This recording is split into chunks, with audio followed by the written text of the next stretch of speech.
evening and welcome to the evening news for today, Saturday, January 27, 2024. I am Jemima Holmes. Thank you for tuning in. Now let's take a look at some of the lead stories tonight. Opportunities exist for massive trade between Africa and Caribbean, but barriers need to be fixed, says Ali.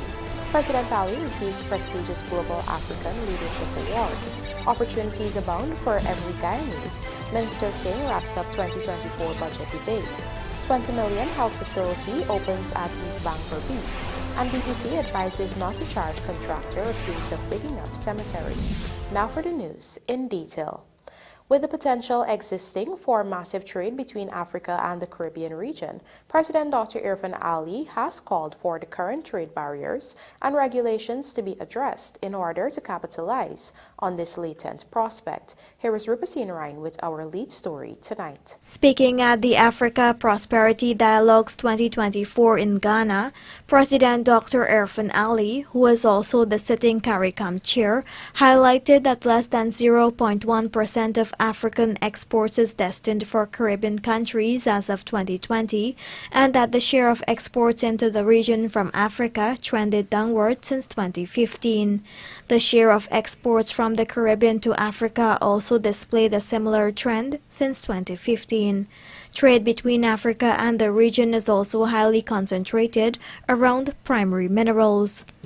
However, bolstering these numbers would require fixing the existing bugbears which hamper trade relations between the two regions. These are things that we need to fix. The opportunities are there for massive increases in the trade between Africa and the Caribbean. But there are things that we have to fix. We have to fix the trade barriers. We have to fix the issues of transport and logistics. We have to fix the rules between ourselves that will help to stimulate trade and advance trade between our countries. According to the Guyanese head of state, such advancements can tie into the bigger picture of achieving food security and other critical targets. He added that the competitive advantage which Guyana brings, coupled with the experience of African countries, can result in a superior partnership. You may say that our population is very small, but what we give to Africa, to investors from Africa, is access to a market of over 400 million people in which we have trade arrangement and trade agreement. Take, for example, aquaculture. Aquaculture, the size of the aquaculture market in the US alone is $4 billion annually. And Guyana is among the most competitive country when it comes to aquaculture and the production of fish product for the United States market. You have the know-how, you have the technology, we have the land, we have the competitive advantage. What if we merge? What if we merge? And for us to do this, we have to think outside of the box. We have to embrace the new opportunities. We have to look beyond the traditional areas that we have looked at. Along with these insights, leaders were also urged to enact policies which will not only place Africa on the global front, but simultaneously focus on resilience, sustainability, and competitiveness. Rupasine Ryan, The Evening News. Meanwhile, President Dr. Irfan Ali has on Friday evening been conferred with the prestigious Global African Leadership Award in recognition of his strong and transformational leadership during the Africa Prosperity Champions Award and Presidential Gala Dinner in Ghana. As he received the award, the head of state dedicated it to all ancestors who were brought to Guyana from Africa. Here is Rupasine Ryan again with the details. The distinguished event, held in Accra, Ghana, was intended to shed light on exceptional individuals who have served with excellence and saw several leaders and important figures being bestowed with recognition for their respective contributions. Particularly, President Dr. Irfan Ali was also recognized for protecting his country from an outrageous and aggressive attempt of neo-colonization and unwarranted foreign aggression. As he accepted the award, Ali dedicated it to ancestors who came to Guyana from Africa and fought for their freedom. But I want to say how pleased I am to be here, and I accept this award on behalf of all our great ancestors who came from Africa and laid their bones on our shores in the name of freedom, just to realize human dignity, just to achieve freedom from the worst system the world has ever seen, that is the system of slavery. And I ask all of us to applaud our ancestors and what they have done to create a better world for us. He added that from that era to present, Guyana has been transformed and the intention is to create one system where all citizens prosper. I come from a very small country of 6 different people, 6 different ethnic groups. A country that was divided by external forces. Forces that sought their own selfish interests and used what is the greatest asset of humanity, that is our differences, our ethnicity, as a tool of division. But today, I am proud to lead a country where the people elected a minority. I am from the minority religion of Islam, and the people of that country elected me as their president. That is how we have grown. Meanwhile, recognition was also given to Africa's vast resources. 40% of all the gold reserves in the world is in Africa. Who set the price for gold? 30% of all the mineral reserves is in Africa. And 65% of all the arable land is here. The next 2 decades belongs to Africa. It is up to ourselves to ensure it happens. President Ali arrived for an official visit to the West African country on Thursday. On Friday, the Guyanese head of state met with Ghana's President Nana Akufo-Addo in Accra, the country's capital. Rupa Sinarayan, The Evening News. Bringing the curtains down on week-long debates on Budget 2024, Senior Minister within the Office of the President with responsibility for Finance and Public Service, Dr. SINGH, on Friday night used most of his time to remind the nation of the failures of the past APNU AFC government and contrasted them with the successes of this current PPP administration. Here's a look. Among the many failures of the past APNU AFC government highlighted by Minister SINGH as he wrapped up the 2024 budget debate was their position on student loans. He urged Guyanese not to forget how the APNU AFC government criminalized over 17,000 ordinary Guyanese who took out student loans to pursue higher education at the University of Guyana, embarrassing them by publishing their names in the press and even threatening to blacklist them from traveling. Mr. Norton's party planned, sir, to cause 17,567 ordinary Guyanese graduates of the University of Guyana to have their names placed at the ports of entry and exit in Guyana, the airports, Molson Creek, so they cannot leave Guyana because they owe a student loan, criminalizing them. I know people personally. I'm not going to call their names for respect of their privacy. I know people personally who were terrified by this. Terrified.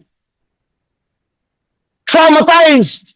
Who went to the bank and took a loan to pay off the student loan because they're frightened.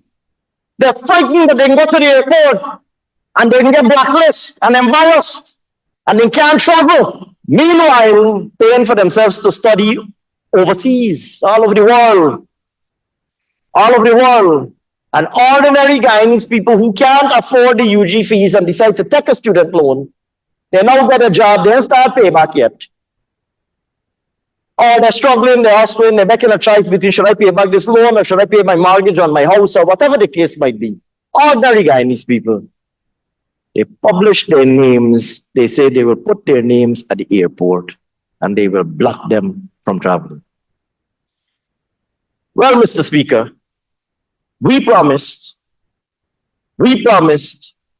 that we will write off people's student loans. Juxtapositions like these, the finance minister detailed, are important for the public to understand the fundamental differences between the APNU AFC and the People's Progressive Party Civic, especially when considering the points each side made during the budget debates. I took the time, sir, to outline these facts in detail because I know that even some of the young members on that side of the House do not fully understand how they ended up on that side of the House. You waited for 23 years to win an election. You got into government full of plans, only plans, but full of plans. In 3 years, you lost your majority right here. In 3 years, you lost your majority right here. Sir, and in 5 years, you lost your majority out there. And you wonder why? Gone are the days when an APNU AFC politician can spin some yarn about how badly they love the public servants. They know you. They know what you did to them. Minister Singh also called out specifically APNU AFC's poor treatment of the residents of Region 10, which is supposed to be the party's stronghold. In contrast, he pointed out that today, opportunities abound in every sector and for every Guyanese. There are more business opportunities for ordinary Guyanese and potential and entrepreneurial Guyanese and entrepreneurially inclined Guyanese. Whether you are a painter or a mechanic, whether you are a plumber or an electrician, whether you are a heavy equipment operator or a taxi driver, there are more opportunities for Guyanese today to engage not only in salaried employment, but also in entrepreneurial opportunities. Do stay with us. More news ahead.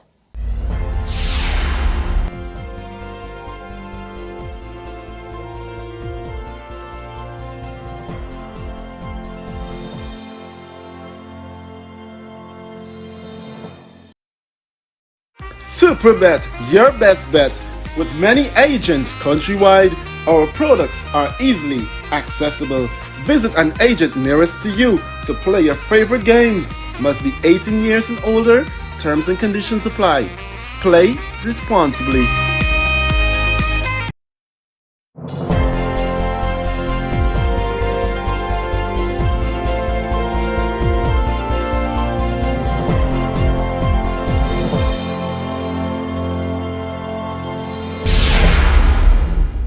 Welcome back. You're watching the evening news. A modern state-of-the-art health facility was on Saturday opened at Scape Mode on the east bank of BERBICE, Region 6. Here are the details. The Scape Mode Health Outpost was built to the tune of $20 million and will service residents of the uppermost part of the east bank of BERBICE. The community has been without a health facility for more than 2 decades. In September 2022, when the Mara Police Outpost was being commissioned, residents voiced their concerns about the lack of a health facility and called on the government to reopen the Mara Health Center. The nearest available health facility was at Platanka Health Center, which is 12 kilometers away and was opened in April 2019. Following the request by residents for the re-establishment of a health facility in the community, Regional Chairman David Armgon had committed to a new facility built from funds in the 2023 national budget. The opening of the Scape Mode Health Outpost on Saturday could be considered another promise being kept.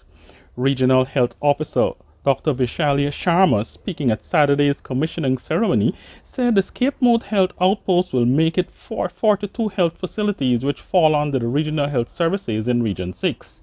Armagon explained that it was another indication of government's position in ensuring that services of all kinds are extended to every area in the country, including Scape Mode, which is considered part of the Mara community.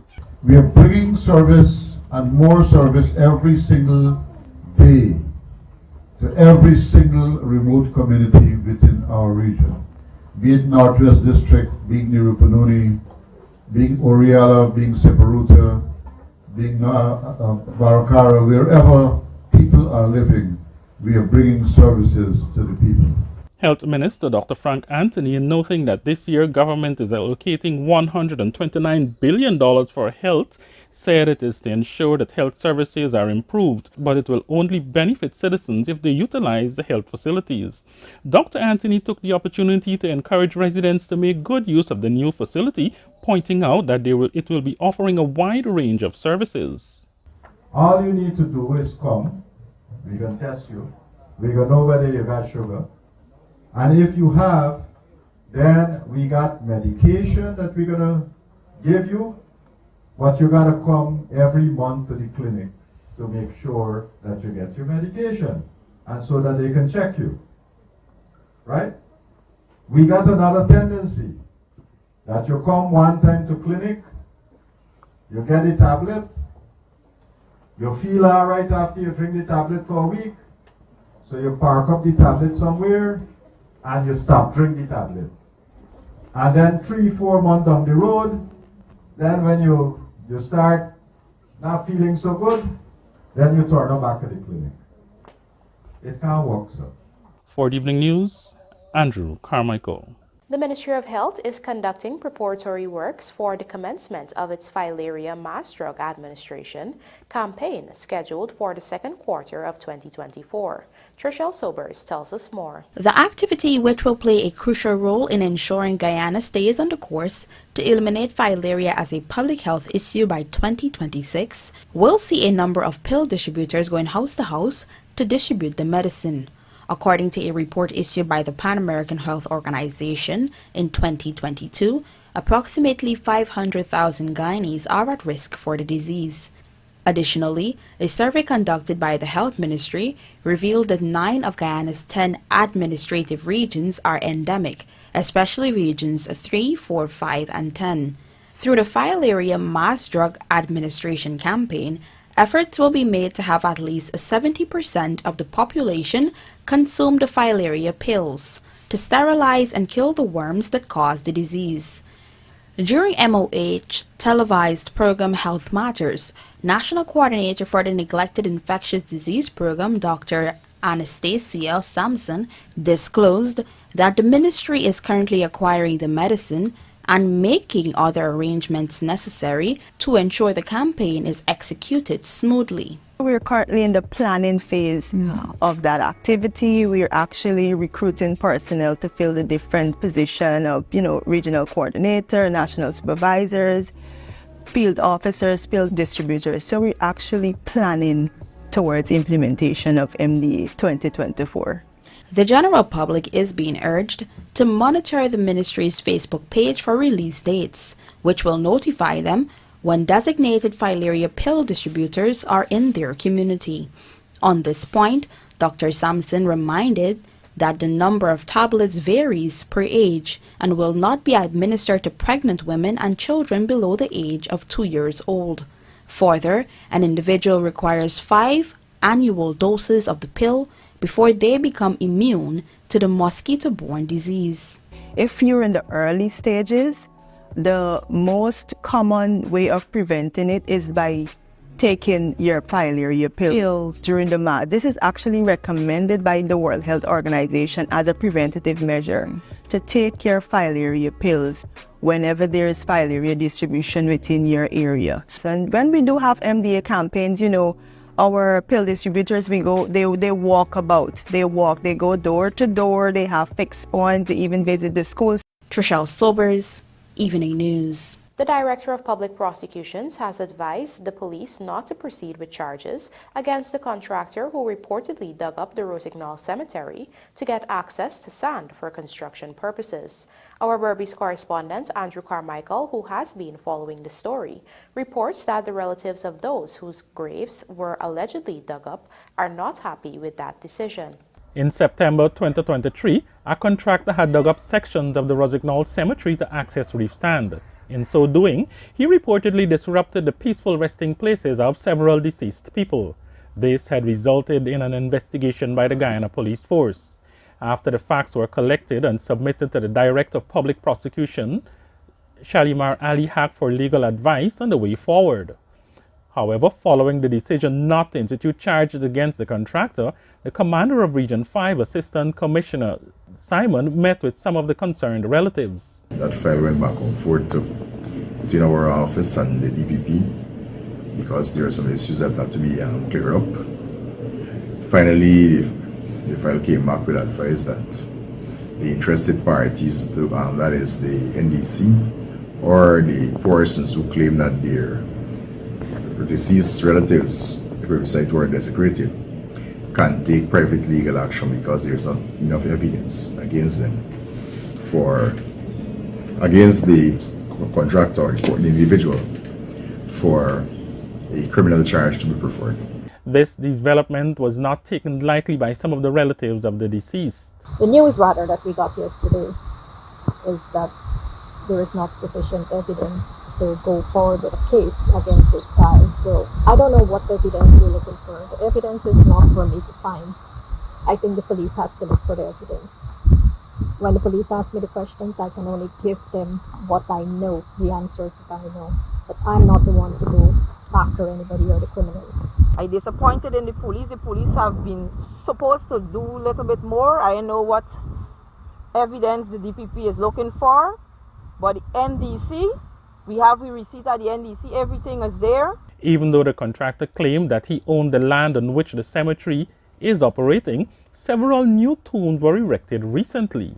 Commander said to Abby that the village office take out themselves that they don't know nothing about no Bengong. They're not responsible for Bengong, and they don't know nothing. Is it that the police might not have presented the evidence that is needed for prosecution? I wouldn't say so because all the parties, that is the NDC, when the file came up for clarify issues, all the parties were contacted, further statements were taken, documents were supplied, photographs were supplied. So we did as much as we can do to put together proper files so that DPP can be properly informed and to give a sound legal judgment directive.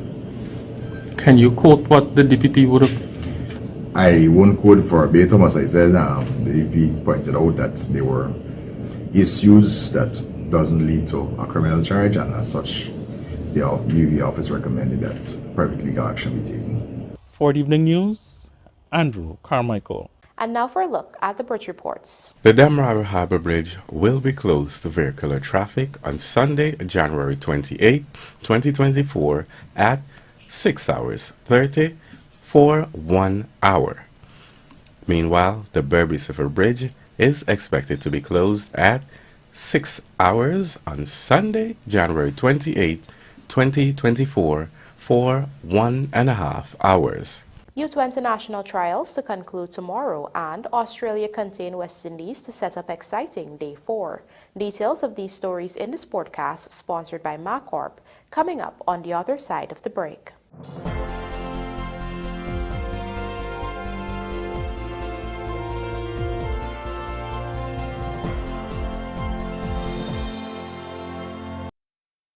Looking to bring your dream home to reality? Or simply taking on a home improvement project? Then National Hardware Limited is where you should start. Let us put that touch to your home.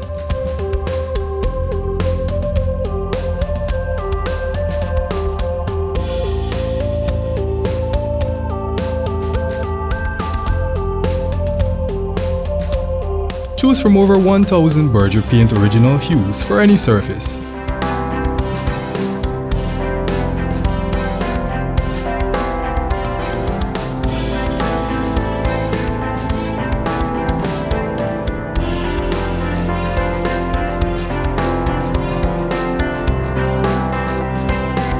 We are known for our trusted brands such as Westinghouse, Philips, Sadco, Rubbermaid, Pyrex, Gibson Home, and so much more. National Hardware Limited, your do-it-best store. Located in downtown Georgetown and industrial site Rhymeville.